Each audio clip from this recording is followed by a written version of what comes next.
제가 96년에 개발원에 들어왔는데 그게 첫 직장이에요. 24년 6개월 동안 근무하다 작년 말에 퇴임했습니다. 제 생애에서 가장 중요한 시기를 개발원에서 함께 했기 때문에 개발원을 떼놓고는 저를 생각할 수 없을 정도로 저는 개발원 사람으로 살았던 거죠. 그런 기관에 다시 원장으로 오니까 남다른 감회가 있는 것 같아요. 최근 들어서는 개발원에 내부에 있던 개발원 직원이 원장이 된 경험이 별로 없고 또 여성으로서는 또 처음인 거예요. 그래서 특히 여성 후배들로부터 응원을 참 많이 받았습니다. 내부자가 됐다는 점, 그리고 여성이 됐다는 점에 대해서 책임감을 많이 느끼고 있고 여러분들이 응원해 준 만큼 기대에 부응하려고 노력하려고 합니다.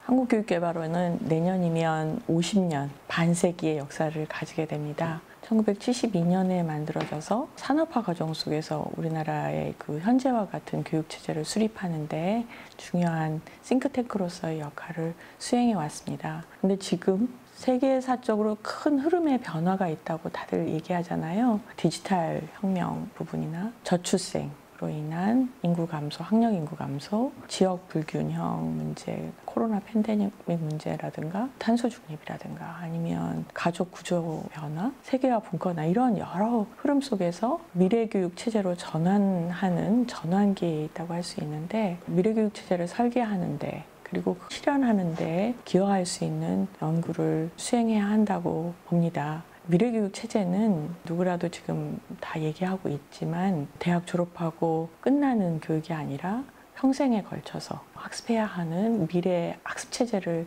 설계해야 하는 일이고요. 미래교육 체제로 나아갈 때는 좀 과거와 달리 그냥 이론적으로 설계하는 데서 그치는 것이 아니라 데이터에 기반한 어떤 뒷받침을 가지고 미래로 나아가야 한다고 생각하기 때문에 데이터 기반 연구를 철저히 수행하는 방향으로 나가야 한다고 생각해요. 미래교육 체제로 나아가는 것은 교육만의 문제가 아니라 교육과 노동의 연계, 교육과 복지의 연계, 교육과 문화의 연계 이렇게 다른 사회 체제들과 같이 변해야 하는 거기 때문에 여러 분야들 함께 협력하고 공조하는 그런 연구를 수행하는 방향으로 나아가야 한다고 생각합니다. 한국교육개발원이 교육통계 면에서는 국가지정기관이기도 하거든요. 이론적으로 뿐만이 아니라 실제 데이터를 분석함으로써 그 역할을 좀 수행하고자 하는데요. 그동안 한국교육개발원은 데이터의 수집 관리 부분에서는 중요한 역할을 해왔고 분석의 면에서도 그랬지만 과거에 비해서 수집 관리 못지않게 분석을 더 활성화하는, 강화하는 방향으로 나아가야 할 것입니다.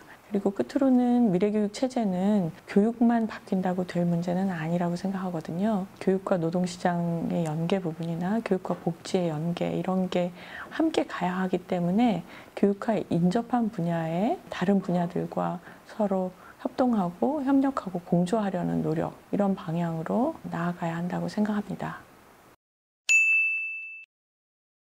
한국교육개발원은 사실은 출연금 이외에 사업 규모가 상당히 큰 기관 중에 하나예요. 우리가 연구위원도 있고 행정직뿐만이 아니라 비정규직, 사업운영직 여러 직종들이 함께 있습니다. 그러다 보니까 자칫 그 소통이나 협력이 어려워질 수도 있는데 그런 부분에서 서로 협력하고 소통하고 노력해서 어떤 조직적인 힘을 좀 발휘할 수 있도록 협력적인 문화를 좀 함께 만들어 갔으면 좋겠습니다. 우리가 미래에는 누구나 평생학습자가 되어야 된다고 하는데 교육개발원 직원 모두가 평생학습자가 되었으면 좋겠습니다. 그래서 입직한 이후부터 퇴직할 때까지 중간에 승진도 하고 보직도 맡고 그렇게 될 텐데 그런 생애 주기별로 필요한 리더십 함양을 좀 한다던가 필요한 교육을 받는다던가 필요한 학습을 한다던가 그런 기회를 조금 가질 수 있도록 노력을 해서 평생학습자로서 성장하면서 개인적으로도 성장하고 조직적으로도 함께 발전할 수 있는 그런 기관으로 함께 만들어 갔으면 좋겠습니다.